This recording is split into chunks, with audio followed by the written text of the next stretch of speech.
बड़ आश्चर्य लगे जेतेबेले मनीष स्वयं भगवान को उपरे रागिकी बसे। जेमिति दुनियार सबु दुख भगवान केवल ताकू ही देइछन्ति। जेतेबेले आमे सफलता पाऊ लोक आमर प्रशंसा करती सेतेबेले आमे कहू एहा केवल मो परिश्रमर फल अटे। सबु प्रशंसा आमे निज मुंडरे नहीं जाऊ। मनीषर यह स्वभाव अटे सफलतार श्रेय को निज मुंडरे नहीं विफलतार दोष को अन्य मुंडरे लदिदबा। आउ जेतेबेले केही न मिलती निज दोष को से भगवान को ऊपर लदी दिए। ईश्वरंक कृपा को आमे वास्तव में बुझी ही परिनु। अस्तित्वर मूल तत्व ही हेउचंती स्वयं भगवान। मनीषर अस्तित्व ही भगवान को उपस्थिति।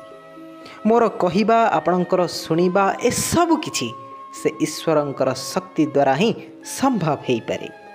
भगवान एक दिव्यत्वर प्रतीक अटंती। आमे भगवान को प्रार्थना करि थाउ तांकु निज मनस्कामना मागी थाउ एवं जेतेबेले ताहा पूर्ण न हुए आमे भगवान को ही दोषी कहि थाउ। अनेक लोक कहती आमे भगवान को बहुत प्रार्थना कलु किंतु से आमर किछि भी इच्छा पूर्ण कलेनी। बंधु आमे एठी ही सबुठारु बड़ भूल करि थाउ। निज इच्छा को प्रार्थनार शब्द दे थाउ। परमेश्वर परमपिता परमात्मा को निज इच्छा द्वारा किछि मागिबा निश्चित प्रार्थनार एक अंग होई पारे किंतु प्रार्थना नुहे। कारण प्रार्थना द्वारा किछि प्राप्त होई न थाए, प्रार्थना रे ही प्राप्त होई थाए। वास्तव में प्रार्थनार अर्थ कौन होई थाए? प्रार्थना जहा द्वारा आपणकर मन एवं हृदय संपूर्ण भावे शांत सरल निर्मल होई प्रभुंक चरण रे समर्पी हो जाए।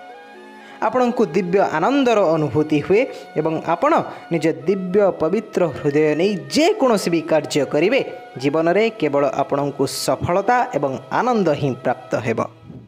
जेतेबेले प्रभु रामचंद्र वनवास समय रे माँ सबरी कुटीर रे पहुंचती प्रभु को देखि माँ सबरी आखिरु कहीं केते दिनरु अपेक्षारत थिबा आनंद एवं उत्साहर अश्रुधारा झरी पड़े एवं माँ को देखि प्रभु मध्य भाव विह्वल होई उठंती।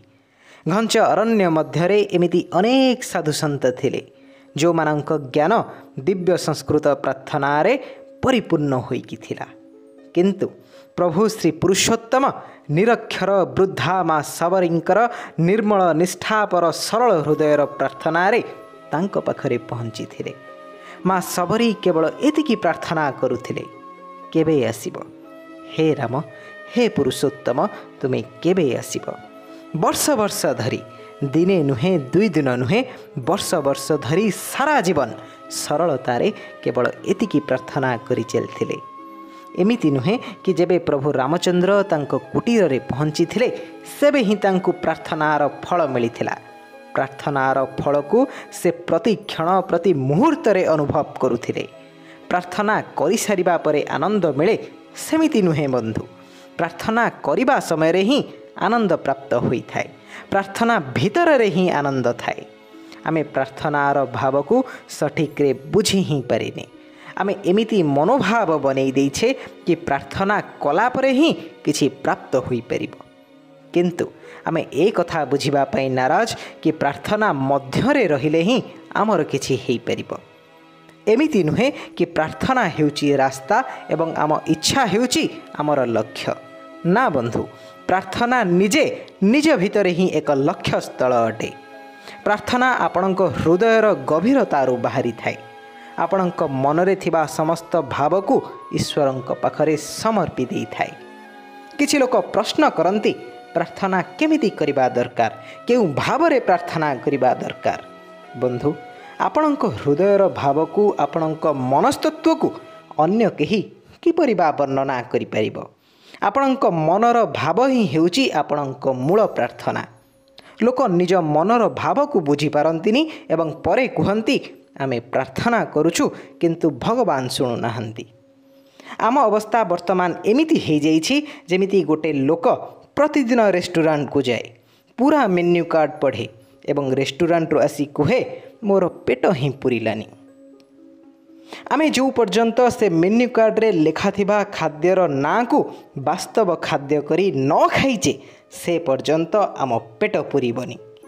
ଯେତେ ବି କୁହନ୍ତୁ ପାଣି ପାଣି ପାଣି, ଯେଉଁ ପର୍ଯ୍ୟନ୍ତ ପାଣି ପାଖକୁ ଯାଇ ପାଣି ନ ପିଇଛନ୍ତି ଆପଣଙ୍କ ତୃଷ୍ଣା ମେଣ୍ଟିବନି। ଶବ୍ଦ ଆପଣଙ୍କ ମୁଖରୁ ନିଶ୍ଚିତ ବାହାରେ, କିନ୍ତୁ ତାହା ଆପଣଙ୍କ ହୃଦୟ ଦେଇ ଆସିନଥାଏ। ପ୍ରାର୍ଥନା ଯେଉଁ ଲୋକର ହୃଦୟ ଦେଇ ଆସିଥାଏ ସେ ଲୋକର ଜୀବନ ପବିତ୍ର ଏବଂ ଆନନ୍ଦମୟ ହୋଇଉଠେ ଏବଂ ପବିତ୍ର ହୃଦୟ ନେଇ କରିଥିବା ପ୍ରତିଟି କାର୍ଯ୍ୟ ଆପଣଙ୍କୁ ସୁଖ, ସମୃଦ୍ଧି ଏବଂ ସଫଳତା ଦେଇଥାଏ। ବହୁତ ସହଜ ଅଟେ ସବୁ ଦୋଷ ଭଗବାନଙ୍କ ଉପରେ ଲଦିଦେବା, କାରଣ ସେ ହିଁ ତ ସବୁ କରନ୍ତି, ସେ ତ ସର୍ବଶକ୍ତିମାନ। କିନ୍ତୁ ଆମକୁ ଏ କଥା ମଧ୍ୟ ବୁଝିବାକୁ ପଡ଼ିବ, ଆମକୁ ନିଜର ପ୍ରତିଟି କର୍ମ ହିସାବରେ ହିଁ ଫଳ ମିଳିଥାଏ। ଭଗବାନ ଆପଣଙ୍କୁ ପାଦ ଦେଇଛନ୍ତି ଚାଲିବା ପାଇଁ। ସେଥିରେ ଆପଣ ମନ୍ଦିର ଯାଆନ୍ତୁ, ଚର୍ଚ୍ଚ ଯାଆନ୍ତୁ କିମ୍ବା ମଦ୍ୟପାନ କରିବା ପାଇଁ ଯାଆନ୍ତୁ, ନିଷ୍ପତ୍ତି ଆପଣଙ୍କର ହୋଇଥାଏ। ହଁ, ଏହା ସତ୍ୟ ଯେ ପ୍ରତିଟି କାର୍ଯ୍ୟ ଈଶ୍ୱରଙ୍କ ଶକ୍ତି ଦ୍ୱାରା ହିଁ ହୋଇଥାଏ, କିନ୍ତୁ ପ୍ରତ୍ୟେକଟି ପ୍ରାଣୀ କର୍ମ କରିବା ପାଇଁ ସ୍ୱତନ୍ତ୍ର ହୋଇଥାନ୍ତି। ଯେପରି ଆପଣଙ୍କର ଘରେ ଅଗ୍ନିର ବ୍ୟବସ୍ଥା ଖାଦ୍ୟ ନିର୍ମାଣ କରିବା ପାଇଁ ଥାଏ, କିନ୍ତୁ ଏହା ଆପଣଙ୍କ ଉପରେ ନିର୍ଭର କରୁଛି ସେଥିରେ ଆପଣ ଖାଦ୍ୟ ପ୍ରସ୍ତୁତ କରିବେ ନା ନିଜ ଘର ଜଳେଇ ଦେବେ। ହଁ, ଏହା ସତ୍ୟ ଯେ ଖାଦ୍ୟ ବି ଅଗ୍ନି ଦ୍ୱାରା ହିଁ ପ୍ରସ୍ତୁତ ହେବ ଏବଂ ଘର ବି ଅଗ୍ନି ଦ୍ୱାରା ହିଁ ଜଳିବ, କିନ୍ତୁ ଏହାର ନିଷ୍ପତ୍ତି ଆପଣଙ୍କର ହୋଇଥାଏ। ଯଦି ଆପଣ କୁହନ୍ତି ଅଗ୍ନିରେ ମୋ ଘର ଜଳିଗଲା, ତେବେ ଗୋଟେ ଅର୍ଥରେ ଏହା ଠିକ୍ ଏବଂ ଅନ୍ୟ ଅର୍ଥରେ ଏହା ଭୁଲ ମଧ୍ୟ। ମନେ ରଖନ୍ତୁ ବନ୍ଧୁ, ପରିସ୍ଥିତି ଯେତେ ବି ପ୍ରତିକୂଳ ହୋଇଥାଉ, କର୍ମ କରିବାର ନିଷ୍ପତ୍ତି ନେବାରେ ଆମେ ସବୁବେଳେ ସ୍ୱତନ୍ତ୍ର ଅଟୁ। ବହୁତ ସହଜ ଅଟେ ସବୁବେଳେ ନିଜ ଦୁଃଖକୁ, ନିଜ ଦୋଷକୁ ଅନ୍ୟ ଉପରେ ଲଦିଦେବା, ଭଗବାନଙ୍କ ଉପରେ ଲଦିଦେବା। ଆମକୁ ତ ଏ କଥା ମଧ୍ୟ ଠିକ୍ ସେ ଜଣା ନାହିଁ କି ଭଗବାନ କିଏ। ମୁହଁକୁ ଯାହା ବି ଆସେ କହିଦେଉ ତାଙ୍କୁ।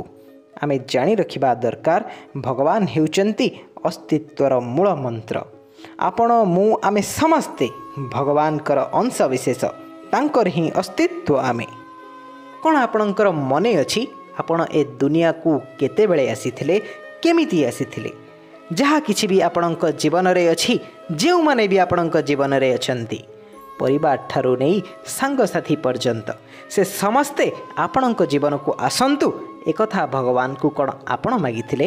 କିଛି ଲୋକ ଜୀବନରୁ ଦୂରେଇ ଯାଆନ୍ତି ତ କିଛି ଲୋକ ସାଙ୍ଗରେ ମଧ୍ୟ ରୁହନ୍ତି। ତେବେ ଏହି ଦୂରେଇ ଯିବା ଏବଂ ଚାଲିଯିବାର ନିଷ୍ପତ୍ତି କ'ଣ ଆପଣ କରନ୍ତି? ନା ଜନ୍ମ ନିର୍ଘଣ୍ଟ ଆପଣ କରନ୍ତି, ନା ମୃତ୍ୟୁର ସମୟ ଆପଣ ଦିଅନ୍ତି? ଏହା ପ୍ରକୃତିର ଚକ୍ରବ୍ୟୂହରେ ଘଟେ ଏବଂ ଈଶ୍ୱରଙ୍କ ଶକ୍ତିରେ ଘଟେ। ଈଶ୍ୱରଙ୍କୁ ଆପଣ ପ୍ରକୃତି ରୂପରେ ଜାଣନ୍ତୁ, ଶକ୍ତି ରୂପରେ ଜାଣନ୍ତୁ, ଅସ୍ତିତ୍ୱ ରୂପରେ ଜାଣନ୍ତୁ, ଦିବ୍ୟ ରୂପରେ ଜାଣନ୍ତୁ, ଚମତ୍କାରିତା ରୂପରେ ଜାଣନ୍ତୁ, ଯେକୌଣସି ରୂପରେ ଜାଣନ୍ତୁ। ସେ ସବୁ ରୂପ ଶେଷରେ ଗୋଟେ ହିଁ ବର୍ଣ୍ଣକୁ ବର୍ଣ୍ଣନା କରେ, ଯାହାକୁ ଆମେ ଭଗବାନ ବୋଲି କହିଥାଉ। ଆମର ସୃଜନ ଏବଂ ପ୍ରାଣ ସେ ଈଶ୍ୱରଙ୍କ କୃପାରୁ ହିଁ ଚାଲିଥାଏ। ଆମେ ନିଜେ ହିଁ ଈଶ୍ୱରଙ୍କର ଅଂଶ ଅଟୁ। ତେଣୁ ଭଗବାନଙ୍କୁ ଦୋଷ ଦେବା କେଉଁଠି ନା କେଉଁଠି ନିଜକୁ ଦୋଷ ଦେବା ସହିତ ସମାନ। ଭଗବାନ ଆମର ପିତାମାତା, ତେଣୁ କୌଣସି ବି ମାତା ପିତା ଚାହିଁବେନି ତାଙ୍କ ସନ୍ତାନ ଦୁଃଖରେ ରହୁ, କଷ୍ଟରେ ରହୁ ବୋଲି।